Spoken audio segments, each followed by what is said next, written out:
अस्सलाम वालेकुम मेरे भाइयों दोस्तों। आज का जो हमारा लेक्चर है वो है हमारे केमिकल इक्विलिब्रियम का लेक्चर नंबर 2 और इसमें हम डिस्कस करेंगे लॉ ऑफ मास एक्शन। सही है। तो लॉ ऑफ मास एक्शन आपको मैंने पिछली वीडियो में रिवर्सिबल और इरिवर्सिबल रिएक्शन बड़ा डिटेल से समझाया और हमारे ये जो चैप्टर है मैंने आपको ये भी बताया कि ये हमारा सारा का सारा बेस है रिवर्सिबल रिएक्शन पे। सही है।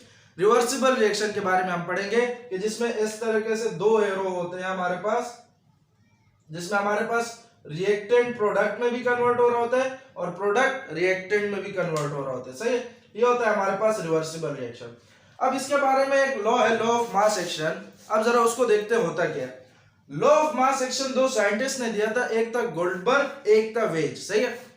इसके स्टेटमेंट पे आने से पहले मैं आपको एक बात समझा दूं।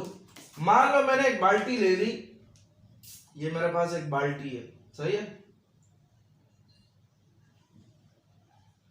ये मेरे पास क्या है भाई, एक बाल्टी है और इसमें मैंने पानी रख दिया और इस बाल्टी में जितना पानी है उतना ही पानी मैंने जमीन पे भी फैला के रखा हुआ है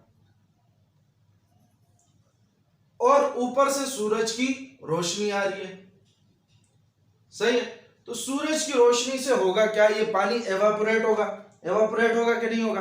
अब मैं आपसे पूछना ये चाह रहा हूं कि मुझे जरा बताओ कि कौन सा पानी जल्दी एवापोरेट होगा।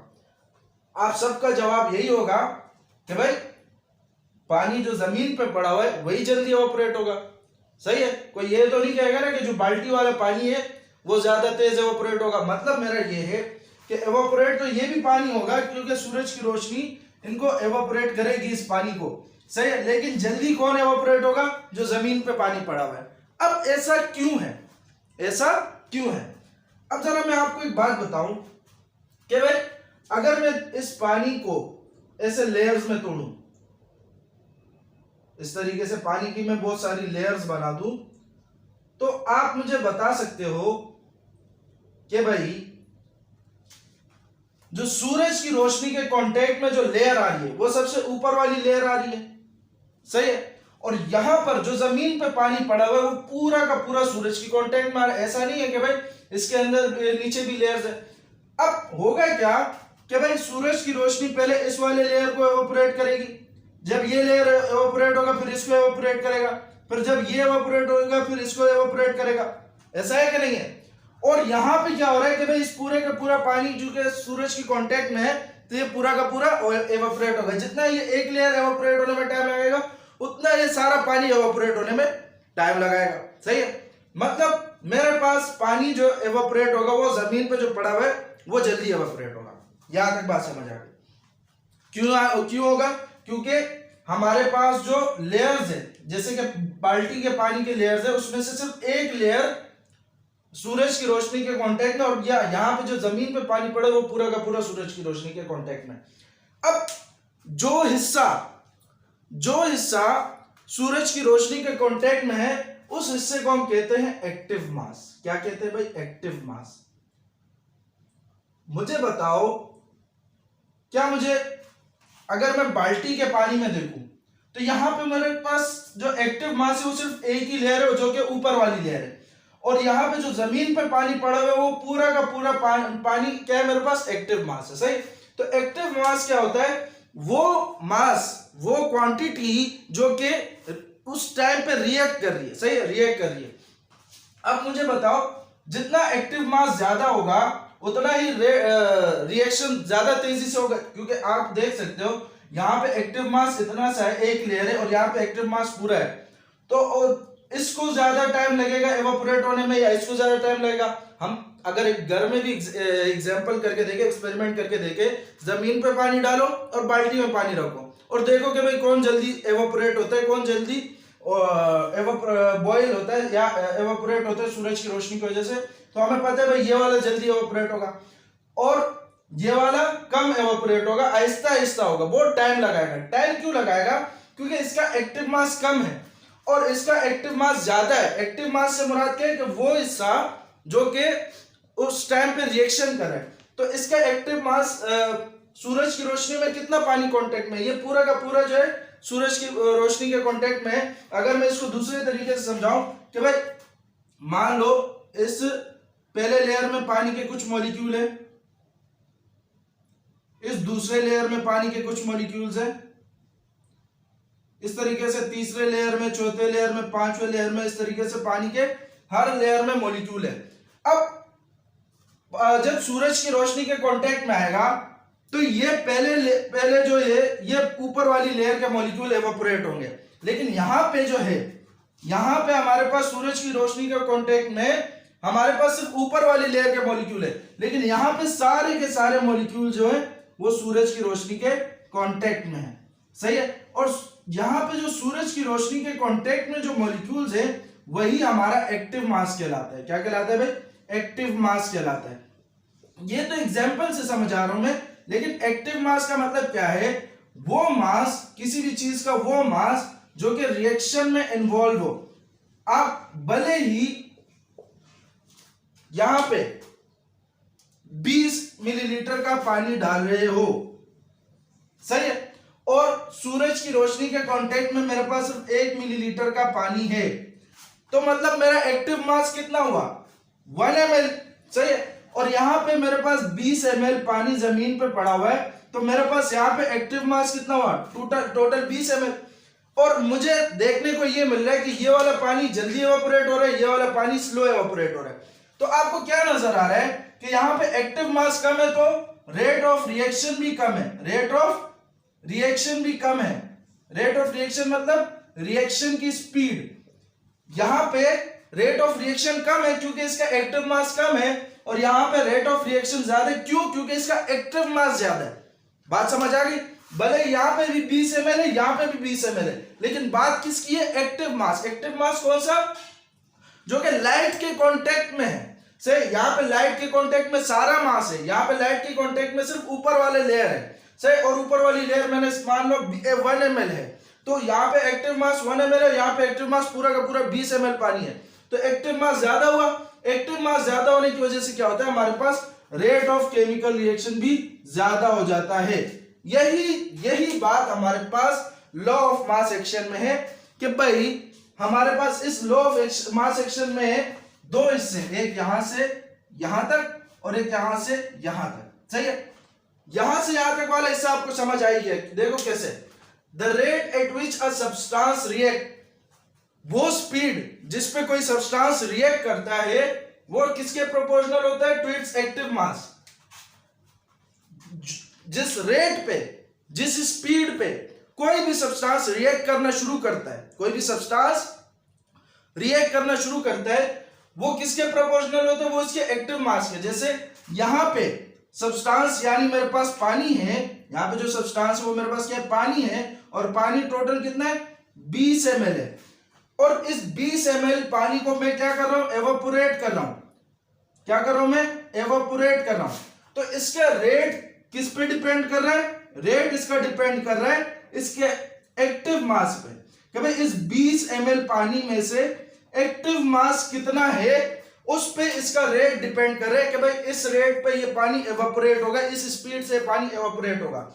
अगर जितना एक्टिव मास ज्यादा होगा उतना ही पानी के एवापोरेशन का रेट ज्यादा होगा, उतनी पानी के एवापोरेशन की स्पीड ज्यादा होगी। यही बात यहां पे कही गई है कि भाई rate at which substance react is proportional to its active mass, यानी रेट इसका डायरेक्टली प्रोपोर्शनल है एक्टिव मास के, सही। और डायरेक्टली प्रोपोर्शनल का आपको पता है कि भाई जो एक साइड बढ़ती है तो दूसरी साइड बढ़ती है, यानी जितना एक्टिव मास बढ़ेगा उतना ही रेट बढ़ेगा।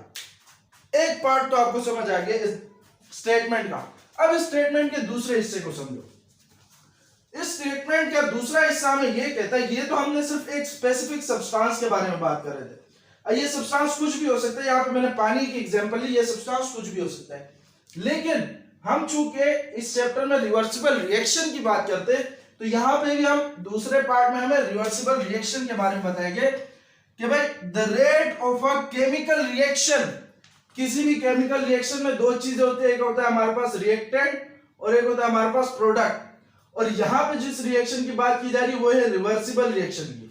तो जो रेट है केमिकल रिएक्शन का, यानी इस केमिकल रिएक्शन की जो स्पीड है, स्पीड इसकी 2 टाइप की हो सकती है, एक फॉरवर्ड और एक बैकवर्ड, सही है। मैंने आपको बताया था ना रिवर्सिबल रिएक्शन में 2 डायरेक्शन होते हैं, एक फॉरवर्ड होता है एक बैकवर्ड। एक रिएक्टेंट से प्रोडक्ट की तरफ जो कि फॉरवर्ड कहलाता है, और प्रोडक्ट से रिएक्टेंट की तरफ बैकवर्ड कहलाता है। रिएक्टेंट से प्रोडक्ट की तरफ जाने वाली की स्पीड को हम कहते हैं रेट ऑफ फॉरवर्ड रिएक्शन, और प्रोडक्ट से रिएक्टेंट की तरफ जाने वाली की स्पीड को हम कहते हैं रेट ऑफ बैकवर्ड रिएक्शन। अब यहां पे जरा आ जाओ, क्या कह रहे, the rate of a chemical reaction, chemical की रिएक्शन की रेट यानी केमिकल रिएक्शन की स्पीड, इसमें दोनों चीजें आ जाती है, फॉरवर्ड भी और बैकवर्ड दोनों स्पीड। वो किसके प्रोपोर्शनल है, to the product of the active masses. जितने भी आपके पास एक्टिव मासेस हैं उन सब का आपने क्या करना है, प्रोडक्ट करना है। प्रोडक्ट से मुराद क्या है, जब मैं दो चीजों को मल्टीप्लाई करता हूं, मतलब मेरा मतलब है 2 मल्टीप्लाई बाय 3 अगर मैं करता हूं तो मेरे पास आंसर आएगा 6। तो जो दो चीजों का जब आप मल्टीप्लाई करते हो और उसका जो आंसर आता है उसको हम कहते हैं प्रोडक्ट। मैथमेटिक्स में हम प्रोडक्ट किसको कहते हैं, जब दो चीजों को मल्टीप्लाई कराया जाता है और उसका जो आंसर आता है उसका कहा जाता है प्रोडक्ट। तो यहां से मैं ये समझ सकता हूं कि भाई जितने भी एक्टिव मासेस है उन सबका प्रोडक्ट करना है, यानी जितने भी एक्टिव मासेस है उन सबको क्या करना है, मल्टीप्लाई करना है। क्या करना है, मल्टीप्लाई करना है, सही है, ऑफ द रिएक्टिंग सब्सटेंस, जो रिएक्टिंग सब्सटेंस है, सही है। अब यहां पे हम जरा कंसीडर कर लेते हैं, आपको जरा और डिटेल में समझा देते हैं डेरिवेशन के थ्रू। डेरिवेशन के थ्रू आपको जरा और डिटेल में समझा देते हैं, लेकिन डेरिवेशन से पहले मैं आपको एक और बात समझा देना चाह रहा हूं कि भाई यहां पे जो लिखा है, the rate of a chemical reaction is proportional to the product of the active masses of the reacting substance. यहां पे एक्टिव मास की जो बात की जा रही है वो हमारे पास एक्चुअल में क्या है, कंसंट्रेशन ऑफ रिएक्टेंट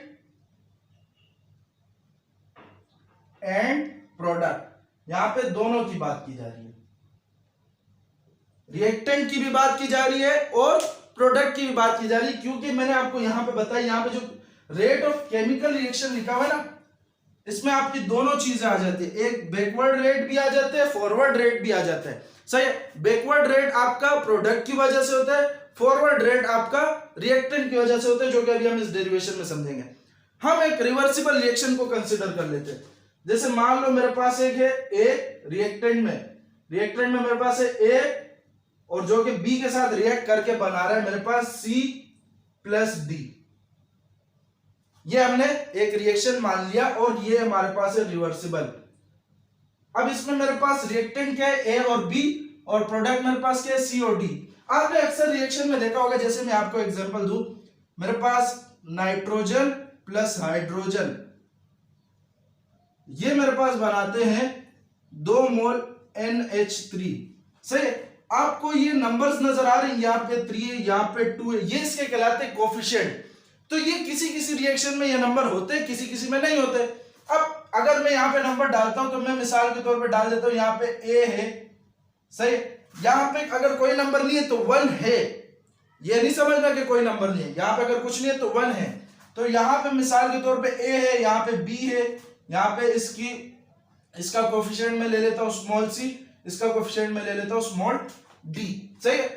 ये ए बी सी डी की जगह कुछ भी नंबर हो सकता है, जैसे यहाँ पे नाइट्रोजन के साथ 1 है, हाइड्रोजन के साथ 3 है, अमोनिया के साथ 2 है, सही है, कुछ भी हो सकता है। अब मैं जरा इस लॉ को थोड़ा डेरिवेशन करा देता हूं कि भाई हमारे पास जो यहां पे होता है कि भाई rate of forward reaction, rate of forward reaction, इसको जरा गौर से समझिएगा, इसमें कुछ भी मुश्किल नहीं है। रेट ऑफ फॉरवर्ड रिएक्शन, जिसको मैं लिख दे रहा हूं RF से, सही, rate of forward reaction. Rate of forward reaction जो होता है वो मेरे पास किस पे डिपेंड करता है, फॉरवर्ड का मतलब क्या होता है, रिएक्टेंट से प्रोडक्ट की तरफ जाएगा फॉरवर्ड में, और बैकवर्ड में प्रोडक्ट से रिएक्टेंट की तरफ आएगा, सही। तो मतलब फॉरवर्ड में रिएक्टेंट से प्रोडक्ट की तरफ जा रहा है, तो मतलब रिएक्टेंट पे डिपेंड करेगा ना। तो मेरे पास जो फॉरवर्ड रिएक्शन होता है ना, केमिकल रिएक्शन में मेरे पास जो फॉरवर्ड रिएक्शन होता है उसका जो रेट होता है, उसकी स्पीड जो होती है वो मेरे पास डायरेक्टली प्रोपोर्शनल होती है रिएक्टेंट की कंसंट्रेशन पे। रिएक्टेंट की जो कंसंट्रेशन है, रिएक्टेंट की क्या क्या कंसंट्रेशन है, एक है ए, एक है बी, और इन दोनों का क्या करना है, हमने प्रोडक्ट करना है, सही।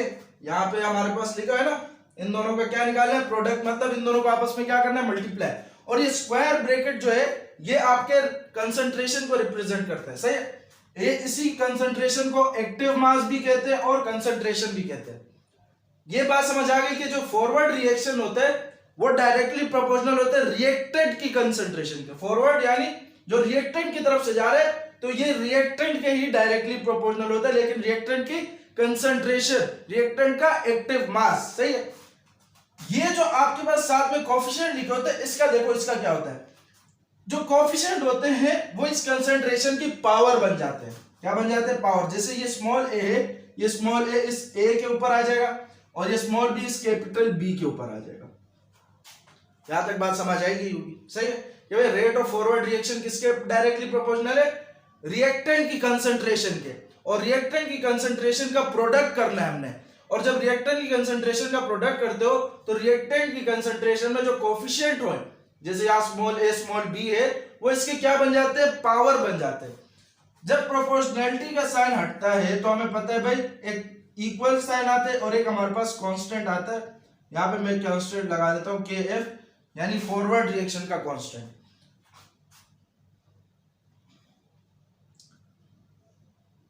यहां हम लिख देते हैं इसको एज इट इज ए, इसको बी।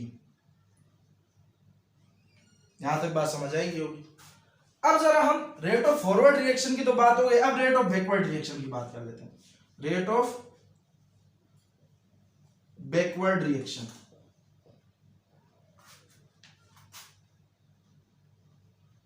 मान लो मैं रेट ऑफ बैकवर्ड रिएक्शन को लिख रहा हूं आर और नीचे स्मॉल सा बी लगा रहा हूं, सही है।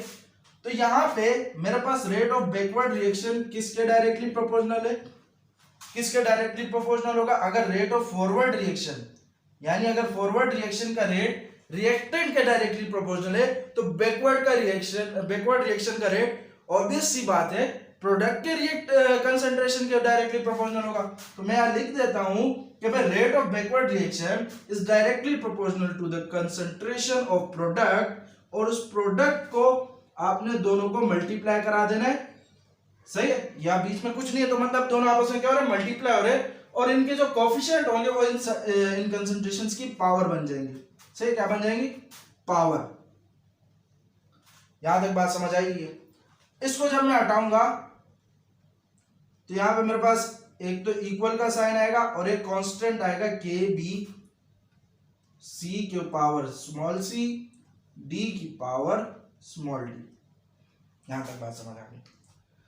अब मैंने आपको बताया था कि रिवर्सिबल रिएक्शन में एक स्टेज आती है जिसको हम इक्विलिब्रियम कहते हैं, डायनामिक इक्विलिब्रियम। डायनामिक इक्विलिब्रियम पे होता क्या है? दो बातें होती हैं। एक तो रिएक्टेंट और प्रोडक्ट की कंसंट्रेशन कांस्टेंट हो जाती है।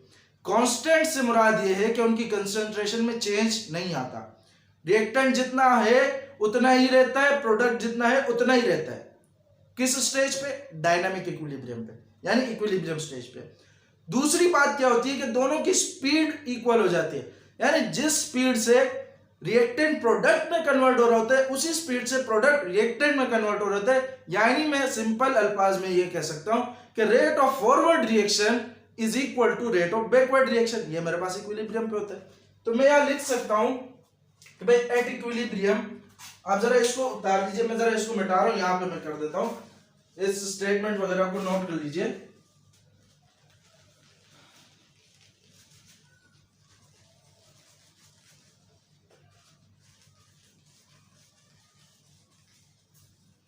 अगर हमारे पास इक्विलिब्रियम स्टेज आ जाता है, एट इक्विलिब्रियम,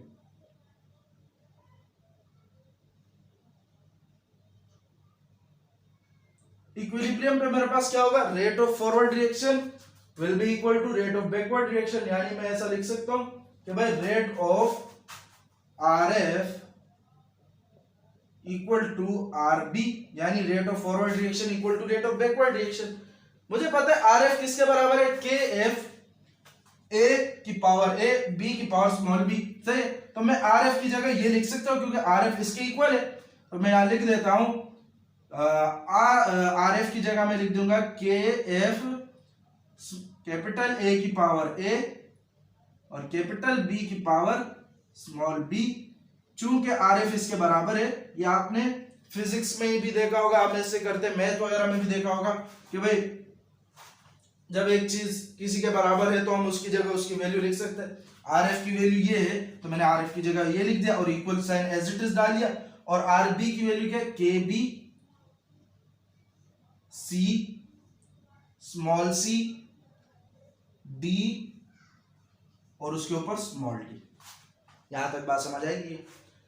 मैं इस के दोनों के को अलग कर देता हूं, मैं ऐसा कर देता हूं के एफ अपॉन के बी कर देता हूं, क्योंकि के बी यहाँ मल्टीप्लाई है, यहाँ क्या हो जाएगा, डिवाइड हो जाएगा। और ये दोनों कंसंट्रेशन जो ए और बी है यहाँ मल्टीप्लाई है, यहाँ के डिवाइड हो जाएंगे। तो सी की पावर सी और डी की पावर डी। इसी तरीके से ए की पावर ए और बी की पावर बी। सही है। इस के एफ अपॉन के बी, इन दोनों के रेशियो को हम लिखते हैं, ये बराबर है के सी। और के सी हमारे पास होता है इक्विलिब्रियम कांस्टेंट। के सी का मतलब क्या होता है, इक्विलिब्रियम कांस्टेंट। क्या होता है हमारे पास भाई, इक्विलिब्रियम कांस्टेंट। दो कांस्टेंट का रेशियो एक और कांस्टेंट के बराबर निकल के आता है, जिसको हम नाम देते हैं के सी, यानी इक्विलिब्रियम कांस्टेंट। यानी मैं ऐसा लिख सकता हूं K C will be equal to सी की पावर सी डी की पावर डी एंड ए की पावर ए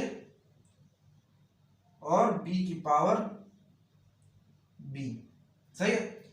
या फिर एक तो मेरे पास यहां तक भी इसका एंड होता है, इस फॉर्मूले को हम इस्तेमाल करेंगे अपना न्यूमेरिकल्स वगैरह में। दूसरा हम ये भी कर सकते हैं कि भाई मैं लिख सकता हूं K C will be equal to product की कंसेंट्रेशन डिवाइडेड बाय रिएक्टेंट की कंसेंट्रेशन। इसकी पावर मान लो मैंने m ले ली, इसकी पावर मान लो मैंने n ले ली, जो भी पावर आएगी मेरे पास। सही है। तो मैं Kc को K कह सकता हूं, क्योंकि ऊपर जो मेरे पास लिखा है COD मेरे पास क्या प्रोडक्ट है, ए और बी नीचे लिखा है, ए और बी मेरे पास क्या रिएक्टेंट है। तो मैं कह सकता हूं कि Kc जो कि मेरे पास इक्विलिब्रियम कांस्टेंट है, ये मेरे पास क्या कहलाता है, प्रोडक्ट अपॉन रिएक्टेंट का रेशो, प्रोडक्ट ओवर रिएक्टेंट का रेशो। सही, ये मेरे पास कहलाता है इक्विलिब्रियम कांस्टेंट। और यही हमारे पास है law of mass action. Law of mass action में क्या बताता है कि भाई आप अगर किसी भी केमिकल रिएक्शन की स्पीड देखना चाहते हो, रिवर्सिबल रिएक्शन की स्पीड, तो वो रिवर्सिबल रिएक्शन की स्पीड जो होती है वो किस बात पर डिपेंड करती है कि भाई उस रिवर्सिबल रिएक्शन में जो हमारे पास एक्टिव मास है, यानी जो हमारे पास सब्सटेंस है, उसका कंसंट्रेशन कितना है। अगर उसका कंसंट्रेशन यानी एक्टिव मास, कंसंट्रेशन और एक्टिव मास एक ही चीज है, तो अगर उसका एक्टिव मास बढ़ रहा है तो उसका रेट भी बढ़ेगा, यानी स्पीड भी बढ़ेगी। अगर उसका एक्टिव मास घट रहा है यानी कम हो रहा है तो उसकी स्पीड भी कम होगी। सही। अब जरा मैं आपको एक दो चीजें और करा देता हूं। अच्छा भाई, अब जैसे हमने इक्विलिब्रियम का लॉ, जो कि लॉ ऑफ मास एक्शन है, वो हमने रिएक्शन पे अप्लाई किया, जिसमें हम देखा a प्लस बी बना रहे सी प्लस डी। अब जरा आप इस रिएक्शन पे अप्लाई करके देखते हैं। इक्विलिब्रियम का लॉ ऑफ मास एक्शन में क्या बताता है कि भाई rate of forward reaction is directly proportional to the concentration of reactants. Reactant gas में एक है SO2 और एक है हमारे पास O2, और इन दोनों का क्या निकालना है, प्रोडक्ट। क्या निकालना है, प्रोडक्ट। प्रोडक्ट मींस इसका मल्टीप्लाई कराना है। जो पावर है वो जो कोफिशिएंट है वो इसकी पावर बन जाएगी, यानी SO2 का कोफिशिएंट है 2 तो ये इसकी पावर बन जाएगी। O2 का कोफिशिएंट है 1 इसकी पावर बन जाएगी। पावर में हम 1 लिखते नहीं, इसलिए यहां पे हम इसको हटा देते हैं। इसी तरीके से रेट ऑफ बैकवर्ड रिएक्शन, ये हमारे पास डायरेक्टली प्रोपोर्शनल होगा किसके, प्रोडक्ट की कंसंट्रेशन के। प्रोडक्ट क्या है मेरे पास, SO3, तो SO3 की कंसंट्रेशन, और कंसंट्रेशन को हम स्क्वायर ब्रैकेट से शो करते हैं, और इसका जो कोफिशिएंट है वो इसका पावर बन जाएगा। हमें पता है एट इक्विलिब्रियम हमारे पास क्या सीन होगा कि भाई rate of forward reaction will be equal to rate of backward reaction, यही होगा इक्विलिब्रियम पे।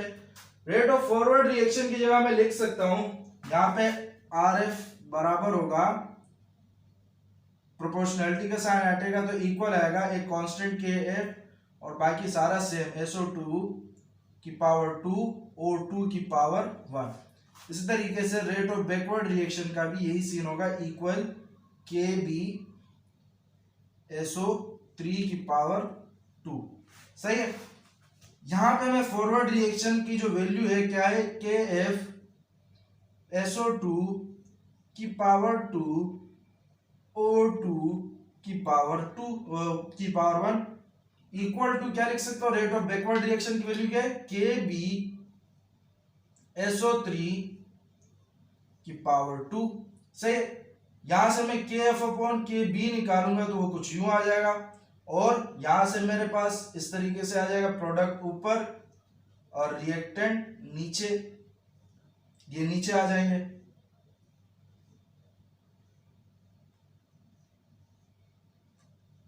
सही है। तो यहां से मेरे पास KC क्या निकल के आएगा, SO3 की पावर 2 और SO2 की पावर 2 और साथ में O2, ये चीज हमारे पास होती है। सही है। अब हम इसको किसी भी रिएक्शन पे अप्लाई कर सकते हैं। जैसे हमारे पास एक रिएक्शन है नाइट्रोजन प्लस 3 हाइड्रोजन, ये भी हमारे पास एक रिवर्सिबल रिएक्शन है। जब हमारे पास बनाते हैं 2 मोल अमोनिया के, इस पे भी आप अप्लाई कर सकते हो, इस पे भी आप डायरेक्ट अप्लाई कर सकते हो। इसका KC क्या निकल के आएगा, अगर मैं आपसे पूछूं इसका KC क्या निकल के आएगा, तो आप ये लंबा चौड़ा चक्कर करने के बजाय आप इसको डायरेक्ट भी लिख सकते हो, क्योंकि हमें पता चल गया KC में प्रोडक्ट ऊपर जाता है और रिएक्टेंट नीचे आता है। KC क्या हमारे पास एक इक्विलिब्रियम कांस्टेंट है, तो प्रोडक्ट क्या है मेरे पास NH3 और इसकी जो कोफिशिएंट है इसका पावर बन जाएगा। रिएक्टेंट क्या है नाइट्रोजन, इसका कंसंट्रेशन लेंगे, हाइड्रोजन का कंसंट्रेशन लेंगे और जो कोफिशिएंट है वो पावर बन जाएगी, ये इसका KC आ गया। तो किसी भी रिएक्शन का KC निकालना देखो कितना आसान हो गया। सही है। अब जरा हम आते हैं, जो हमने यहाँ पे इक्विलिब्रियम कांस्टेंट का लफ्ज इस्तेमाल किया है KC, इसके कुछ कैरेक्टरिस्टिक देखते हैं और हम ये देखने की कोशिश करते हैं कि भाई क्या इसका यूनिट होता है कि नहीं। जैसे हमारे पास कंसंट्रेशन का यूनिट मैंने आपको पिछले लेक्चर में बताया था कि कंसंट्रेशन को हम लेते हैं किसमें, मोल पर डीएम क्यूब में। किसमें लेते हैं भाई, मोल पर डीएम क्यूब में कंसंट्रेशन का ये यूनिट होता है। इसी तरीके से अब हम KC का देखते हैं, इसकी कैरेक्टरिस्टिक देखेंगे कुछ, और कुछ देखते हैं कि इसका क्या यूनिट होता है कि नहीं होता।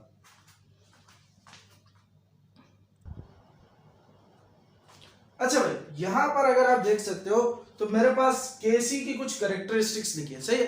पहली कैरेक्टरिस्टिक क्या है कि भाई KC हमारे पास क्या रेशो है, concentration of product over concentration of reactant, जो कि हमने अभी देखा कि प्रोडक्ट की कंसंट्रेशन अपॉन रिएक्टेंट की कंसंट्रेशन, यही हमारे पास किसके बराबर होता है, KC के बराबर होता है। तो इन दोनों का रेशो किसके बराबर है, KC के। KC हमारे पास सिर्फ और सिर्फ इक्विलिब्रियम स्टेज पे वर्क करता है। इक्विलिब्रियम स्टेज जब नहीं होगा तब वर्क नहीं करेगा। क्योंकि KC हमारे पास कब आया, जब हमने लॉ ऑफ मास एक्शन की डेरिवेशन की तो हमने क्या देखा कि भाई हमने इक्विलिब्रियम स्टेट पे लेकर गए। वो स्टेप आपको अभी याद होगा कि भाई जब हम इक्विलिब्रियम स्टेट्स पे लेकर गए उसके बाद हमारे पास KC का टर्म इंट्रोड्यूस हुआ, उससे पहले तक KC नहीं था। तो KC हमेशा सिर्फ किस पे काम करेगा, इक्विलिब्रियम स्टेज पे काम करेगा। KC represents the equilibrium concentration of reactant and product. अब जब जाहिर सी बात है जब इक्विलिब्रियम स्टेज पे काम करेगा तो रिएक्टेंट और प्रोडक्ट की जो कंसंट्रेशन होगी इक्विलिब्रियम स्टेज पे उसी को रिप्रेजेंट करेगा। इक्विलिब्रियम स्टेज से पहले या बाद की उसकी उस कंसंट्रेशन को रिप्रेजेंट नहीं करेगा, किसकी, रिएक्टेंट की और प्रोडक्ट की। KC is independent of initial concentration of reactant and product। यहाँ पे ये बात लिख भी दी गई। मान लो आपने रिएक्शन शुरू कर लिया, आपके पास रिएक्शन में रिएक्टेंट कितना भी है, प्रोडक्ट कितना भी बन रहा है, लेकिन जब तक आपके पास इक्विलिब्रियम अचीव नहीं हुआ तो उस कंसंट्रेशन से KC का कोई लेना देना नहीं है। किस कंसंट्रेशन से, जो कि इक्विलिब्रियम के अलावा है। यानी जब आपने रिएक्शन शुरू किया तो शुरू करते ही डायरेक्ट तो इक्विलिब्रियम नहीं आया ना, थोड़ी देर के बाद आया। तो जो आपने शुरू किया तो आपने उस टाइम पे जितना कंसंट्रेशन डाला रिएक्टेंट का और जितना प्रोडक्ट बनने लगा, तो उस कंसंट्रेशन पे केसी डिपेंड नहीं करता, क्योंकि वो इनिशियल है, वो इक्विलिब्रियम वाला नहीं है। लेकिन इक्विलिब्रियम वाले पे वो डिपेंड करता है, इक्विलिब्रियम के कंसंट्रेशन को रिप्रेजेंट करता है। इक्विलिब्रियम पे जो रिएक्टेंट और प्रोडक्ट का कंसंट्रेशन होता है उसको रिप्रेजेंट करता है केसी, इक्विलिब्रियम के अलावा वाले को नहीं करता, यानी इनिशियल वाले को नहीं करता। केसी जो होता है हमारे पास टेम्परेचर पे वेरी करता है। वेरी यानी मतलब ये है, आप केसी को एक ही टेम्परेचर पे मेजर कर सकते हो। अगर आप टेम्परेचर को चेंज करोगे तो आपके पास केसी की वैल्यू चेंज होगी।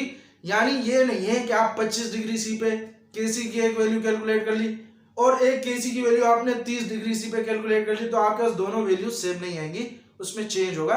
यानी केसी जो है आपके पास टेम्परेचर पे डिपेंड करता है, टेम्परेचर के साथ चेंज होता है। इसीलिए हम एक स्टैंडर्ड टेम्परेचर 25 डिग्री सी को मानते हुए इसी पे हम केसी की वैल्यूज को कैलकुलेट करते जाते हैं। किस टेम्परेचर पे? 25 डिग्री सी पे। सही है। अगली बात जो है, K C is related to the coefficient of the balance chemical equation. जैसे कि आपको मैंने दिखाया कि हमारे पास जो प्रोडक्ट के ऊपर जो पावर आ जाती है वो हमारे पास क्या होती है? कोफिशिएंट होती है। और रिएक्टेंट के ऊपर जो पावर आ जाती है वो भी क्या होती है? कोफिशिएंट होता है। किसका? केमिकल रिएक्शन में जो हमारे पास रिएक्टेंट के आसपास और प्रोडक्ट के आसपास जो नंबर लिखे होते हैं उसके कोफिशिएंट होते हैं। तो केसी की वैल्यू उस पर वेरी करती है, उस पर डिपेंड करती है। कैसे? जैसे अगर मान लो इसकी पावर 3 है, मान लो इसकी पावर 4 आ गई प्रोडक्ट में और रिएक्टेंट वाले की पावर 2 आ गई, तो पावर 4 क्या करेगा? इसको बढ़ाएगा। जब बढ़ाएगा तो केसी की वैल्यू क्या होगी? बढ़ेगी। केसी प्रोडक्ट के साथ डायरेक्ट है और रिएक्टेंट के साथ इनवर्स है। मतलब अगर प्रोडक्ट की कंसंट्रेशन रिएक्टेंट से ज्यादा होगी तो मतलब वैल्यू क्या आएगी? 1 से ज्यादा आएगी। और इसी तरीके से अगर रिएक्टेंट की प्रोडक्ट से ज्यादा आएगी तो वैल्यू जो है केसी की 1 से कम आएगी। इसी तरीके की बात है कि अगर मैं बोलूं कि ऊपर मेरे पास जो वैल्यू है वो कम है, मान लो मेरे पास 2 है और नीचे वाली वैल्यू मेरे पास ज्यादा है 4, तो मतलब वैल्यू मेरे पास क्या आएगी? तकरीबन 0.51 से कम है। लेकिन अगर इसका उल्टा हो जाए, प्रोडक्ट ज्यादा है रिएक्टेंट कम है, तो वैल्यू मेरे पास क्या आएगी? 1 से ज्यादा आएगी। 2 1 2 2 2 4, यानी मेरे पास केसी की वैल्यू क्या आ गई? 2 आ गई। यानी प्रोडक्ट बड़ा अगर बड़ा होगा रिएक्टेंट से तो केसी की वैल्यू 1 से ज्यादा आएगी, और अगर रिएक्टेंट बड़ा होगा प्रोडक्ट से तो केसी की वैल्यू 0 से कम आएगी, 1 से कम आएगी। सही है। और इस पावर पे भी ये डिपेंड करता है, इस पावर की वजह से भी केसी की वैल्यू में फर्क आता है। सही। और ये पावर क्या है? कोफिशिएंट है केमिकल इक्वेशन का। अच्छा, ये जो मैंने आपको बात बताई 1 वाली, ये यहाँ पे अगले पॉइंट में है कि भाई केसी रिप्रेजेंट्स इक्विलिब्रियम पोजीशन। ये इक्विलिब्रियम पोजीशन बताते हैं, जैसे कि अगर केसी की वैल्यू 1 से कम है, सॉरी केसी की वैल्यू 1 से ज्यादा है, केसी इज ग्रेटर देन 1, तो केसी 1 से ग्रेटर कब हो सकता है? जब प्रोडक्ट की कंसंट्रेशन ज्यादा होगी। हमारे पास ये प्रोडक्ट, ये रिएक्टेंट, केसी अगर 1 से बड़ा है, 1 से बड़ा कब हो सकता है? जब प्रोडक्ट रिएक्टेंट से ज्यादा होगा। और जब प्रोडक्ट रिएक्टेंट से ज्यादा होगा तो रिएक्शन किस साइड पे जाएगा?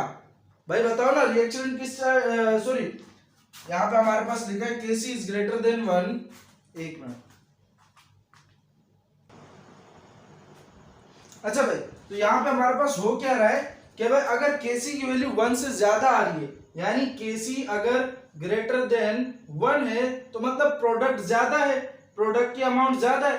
तो मतलब अगर रिएक्टेंट में रिएक्शन में प्रोडक्ट ज्यादा है तो रिएक्शन किस तरफ जा रहा होगा? फॉरवर्ड डायरेक्शन में जा रहा होगा। सही है। तो मतलब केसी की वैल्यू अगर 1 से ज्यादा है तो रिएक्शन हमारे पास क्या होगा? फॉरवर्ड, क्योंकि प्रोडक्ट ज्यादा आ रहा है ना। और अगर प्रोडक्ट ज्यादा आ रहा है और रिएक्टेंट कम हो रहा है तो मतलब रिएक्शन आगे की तरफ जा रहा है। लेकिन अगर प्रोडक्ट कम हो रहा है और रिएक्टेंट बढ़ रहा है तो मतलब प्रोडक्ट रिएक्टेंट की तरफ जा रहा है। तो अगर प्रोडक्ट रिएक्टेंट की तरफ जा रहा है तो रिएक्शन बैकवर्ड हो गया। और ये किस सिचुएशन में होता है? जब केसी की वैल्यू 1 से कम होती है। जब केसी की वैल्यू 1 से कम होगी तो ऑब्वियस सी बात है रिएक्टेंट की वैल्यू ज्यादा होगी, रिएक्टेंट की कंसंट्रेशन ज्यादा होगी। अभी मैंने आपको दिखाया कि अगर मान लो रिएक्टेंट 4 है, प्रोडक्ट 2 है, तो वैल्यू क्या आएगी? 0.5 केसी की।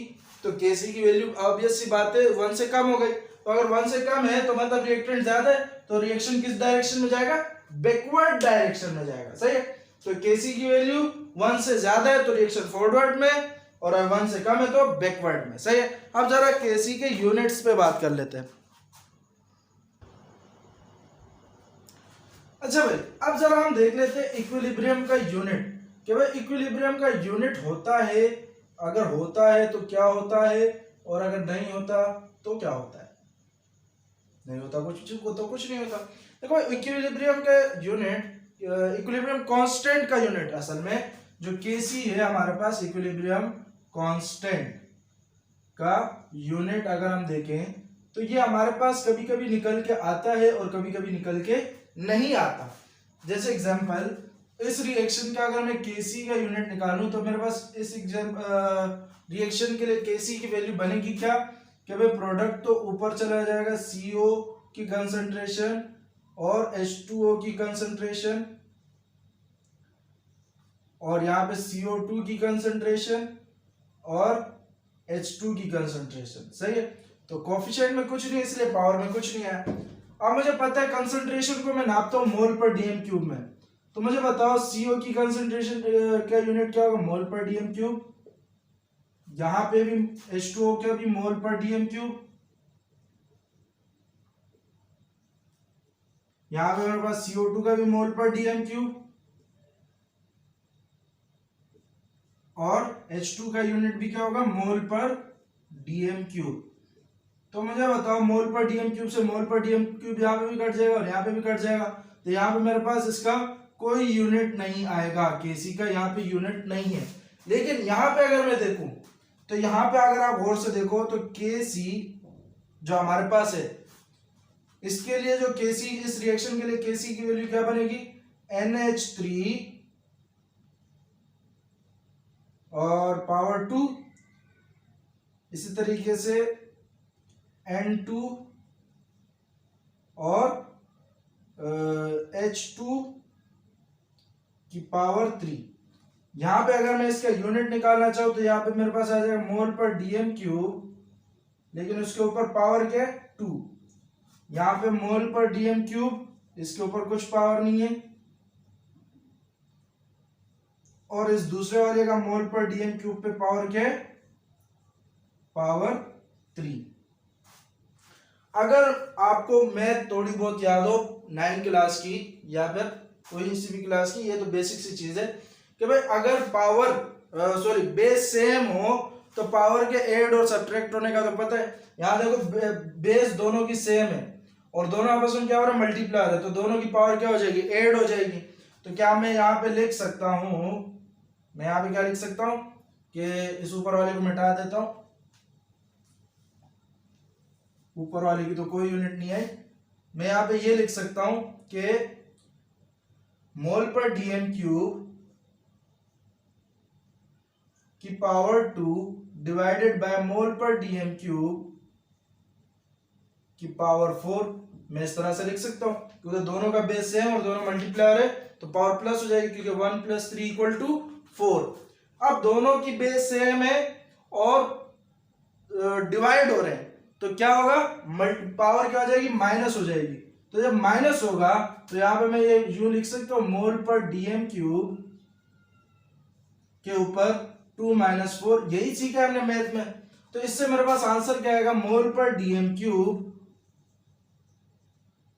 के ऊपर मेरे पास क्या बचेगा, -2। अब -2 जब मैं मल्टीप्लाई कराऊंगा तो यहां पे मेरे पास क्या आएगा, अल्लाह आपका भला करे, यहां पे मेरे पास बच जाएगा मोल के ऊपर -2 और डीएम क्यूब के ऊपर -6, क्योंकि 3 2 से क्या होता है हमारे पास 6। अच्छा, तो यहां पे मेरे पास Kc की वैल्यू क्या आ गई कि भाई मोल की पावर -2 और डीएम क्यूब की पावर -6, ये इस रिएक्शन के लिए। तो कहीं कहीं पे Kc की वैल्यू होगी, कहीं कहीं पे नहीं होगी। सही है, अब जरा आते हैं हमारे पास कुछ 3 न्यूमेरिकल्स है बुक में, एग्जाम्पल के तौर पे उनको सॉल्व करते हैं और इस लेक्चर को एंड करते हैं। सही है, बड़े आसान न्यूमेरिकल है। हमें एक रिएक्शन दी है NO + O2, जो के बना रहे हैं हमारे पास NO2। इक्विलिब्रियम स्टेज पे 230 डिग्री C पे, टेम्परेचर का कोई लेना देना नहीं है इस न्यूमेरिकल में, ना ही टेम्परेचर का ना ही प्रेशर का, आप सिर्फ देखते रहिए। The concentration are measure to be NO, सिर्फ कंसंट्रेशन चाहिए होती है हमें। तो डेटा में मैं लिख देता हूं कि भाई मेरे पास NO का जो कंसंट्रेशन आई है, लेकिन NO की भी कौन सी कंसंट्रेशन लेनी जो इक्विलिब्रियम पे आई है। सही है, इक्विलिब्रियम इन्होंने पहले ही बता दी कि इक्विलिब्रियम पे NO की कंसंट्रेशन कितनी आई है, नाइट्रोजन ऑक्साइड की कंसंट्रेशन आई है 0.0542 मोल पर डीएम क्यूब। सही है। इसी तरीके से अगर यहां पे मैं देखूं तो O2 की कंसंट्रेशन भी मुझे दी हुई है 0.127 मोल पर डीएम क्यूब। मुझे NO2 की कंसंट्रेशन भी दी हुई है, स्क्वायर ब्रैकेट में बंद है तो मतलब क्या दी हुई है, कंसंट्रेशन ही दी हुई है 15.5 मोल पर डीएम क्यूब। मुझसे पूछ क्या रहे हैं कि भाई इसका इक्विलिब्रियम कांस्टेंट निकालो, कैलकुलेट द इक्विलिब्रियम कांस्टेंट, यानी मुझे क्या निकालना है, Kc निकालना है। मुझे रिएक्शन भी दिया हुआ है, मुझे तीनों चीजों की कंसंट्रेशन भी दी है, मुझे रिएक्शन में से इक्विलिब्रियम कांस्टेंट निकालने में कोई मुश्किल नहीं होगी। K से अब जरा देखो S से, यहां से अगर मैं इसका Kc निकालना चाहूं तो मैं इसका Kc क्या लिखूंगा, प्रोडक्ट को ऊपर और रिएक्टेंट को नीचे। तो NO2 की कंसंट्रेशन ऊपर और इसका जो कोफिशिएंट है वो इसका पावर बन जाएगा। इसी तरीके से NO की कंसंट्रेशन नीचे, इसका जो कोफिशिएंट है वो इसका पावर, और O2 की कंसंट्रेशन भी नीचे। यही हमने सीखा है लॉ ऑफ मास एक्शन से। अब बारी बारी में सबकी क्या लिख देता हूं, अल्लाह आपका भला करे, सबकी लिख देते हैं कंसंट्रेशंस, यानी मैं लिख देता हूं Kc will be equal to NO2 की मेरे पास कितनी है 15.5 और उसका स्क्वायर डिवाइडेड बाय NO की कितनी है 0.0542 और उसका स्क्वायर मल्टीप्लाई बाय O2 की है मेरे पास 0.127। सही, और इसके ऊपर कोई पावर नहीं है। इसको जरा कैलकुलेटर से कैलकुलेट कर लेते हैं।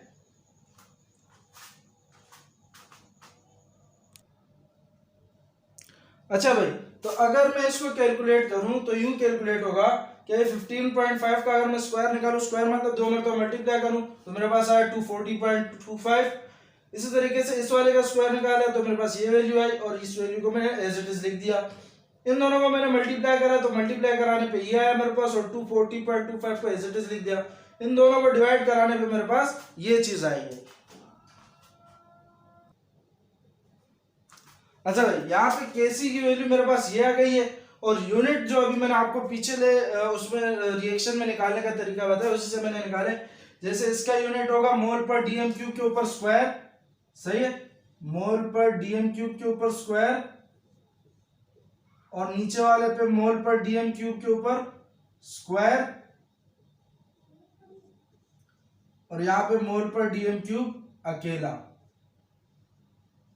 सही, अब जरूरत नहीं है कि आप इसको इस तरह से लिखो, आप इसको जहन में खुद भी निकाल सकते हो। जैसे मुझे पता है मोल पर डीएम क्यूब स्क्वायर होगा, ये मोल पर डीएम क्यूब स्क्वायर, ये मोल पर डीएम क्यूब स्क्वायर, ये स्क्वायर इससे ऐड होगा क्योंकि दोनों के बेसिस सेम है। तो ये मोल पर डीएम क्यूब का ऊपर भी 3 आ जाएगा, ये 3 ऊपर जाएगा तो माइनस में जाएगा, तो ये मेरे पास बन जाएगा 2 - 3 बन जाएगा।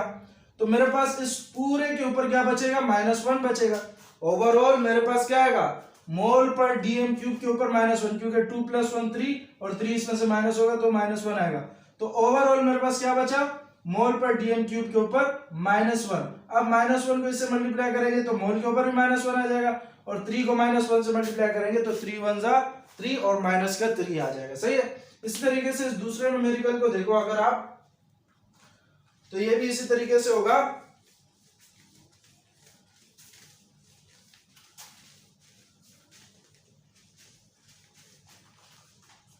ये दूसरा न्यूमेरिकल है मेरे पास, इसमें मेरे पास रिएक्शन है Fe आयन और Cl4 आयन, ये हमारे पास बना रहे हैं FeCl4 के आयन। इसके इक्विलिब्रियम कंसंट्रेशन पे हमारे पास Fe+3 के कंसंट्रेशन है। डेटा में इसका लिख लेते हैं, Fe+3 की कंसंट्रेशन हमें दी हुई है, Fe+3 की कंसंट्रेशन दी हुई 0.2 क्यूब, कंसंट्रेशन के लिए इसके इर्द गिर्द स्क्वायर ब्रैकेट बनाना, सही है। इसी तरीके से Cl माइनस की कंसंट्रेशन दी हुई है 0.28 मोल पर डीएम क्यूब। FeCl4 की कंसंट्रेशन भी दी हुई है minus 0.95 exponent minus 4, 0.95 exponent minus 4 मोल पर डीएम क्यूब, सही है। तो यहां पे इसकी मुझे केसी की वैल्यू कैलकुलेट करनी है, इक्विलिब्रियम कांस्टेंट यानी केसी निकालना है, सही है। तो केसी की वैल्यू अब मैं यहाँ पे इसको कैसे कैलकुलेट कर सकता हूं,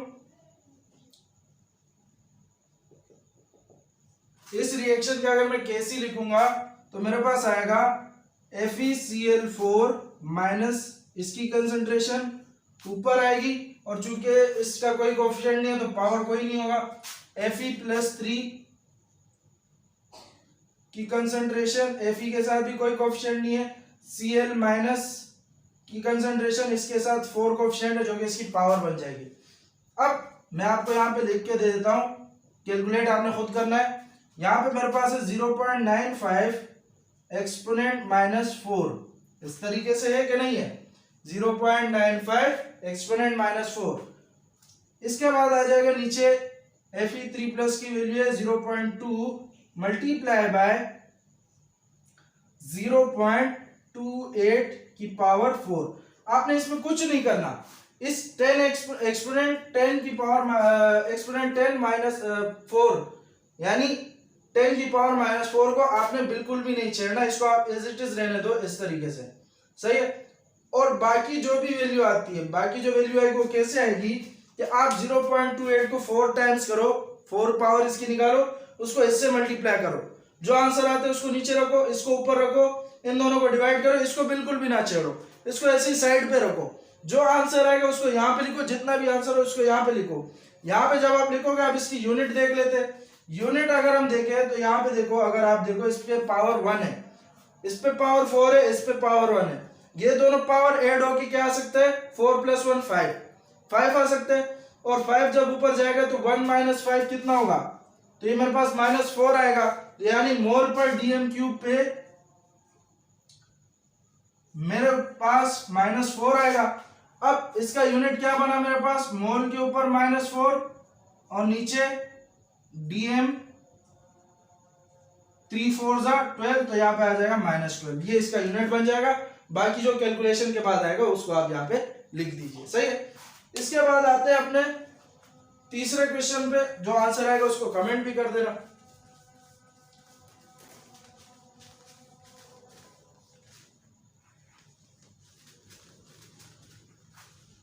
तीसरे क्वेश्चन पे आते हैं। तीसरा क्वेश्चन ये है कि भाई इसमें हमें इक्विलिब्रियम कांस्टेंट की वैल्यू दी हुई है, यानी Kc की वैल्यू दी हुई है। यहां आप देख सकते हैं 2000 degree C value of equilibrium constant for the given reaction is 4.1 exponent -4। Equilibrium constant का मतलब Kc की वैल्यू हमें यहाँ पे दी हुई है।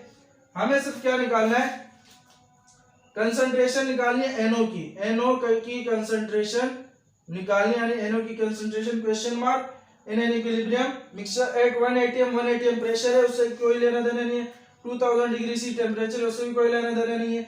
इन एयर हमारे पास नाइट्रोजन की कंसंट्रेशन जो है वो दी गई है 0.036 मोल अपॉन लीटर। अच्छा, लीटर और डीएम क्यूब एक ही चीज होता है, सही है, तो इसमें घबराने वाली कोई बात नहीं, कंफ्यूजन की कोई बात नहीं, लीटर और मोल एक ही बात होती है। और ऑक्सीजन की कंसंट्रेशन हमें क्या दी है 0.0089 मोल पर लीटर, सही है।